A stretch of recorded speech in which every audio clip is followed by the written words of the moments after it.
Hi, welcome to Dr. Mangs Explains. Today we're going to talk about peak week and ovulation.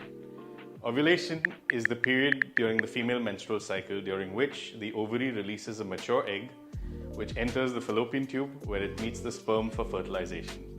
This usually occurs midway through the menstrual cycle, approximately 14 days prior to the onset of the next period. During ovulation, there is a peak surge of the female hormone estrogen. Estrogen also affects the other hormones such as testosterone, which is responsible for sexual arousal or an increase in libido during this time. Now, sexual arousal is multifactorial. It's not just hormonal. There are other factors that determine this, such as stress, fatigue, and relationship issues.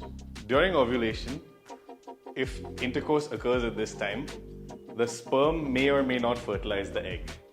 If there is no fertilization, the egg disintegrates and a period occurs 2 weeks later, which is due to the shedding of the lining of the uterus called the endometrium. In case fertilization occurs, the fetus is formed within the fallopian tube and then it will travel down into the uterus where it implants into the lining of the uterus and starts to grow as a baby. This is called a pregnancy, and in this case a period will not occur and will result in a missed period, which will signal to the woman that she is probably pregnant and needs to do a pregnancy test. If you are trying to get pregnant and trying to determine when is the right time to try and do this, use the following method. The fertile period is calculated by determining the shortest and the longest cycle.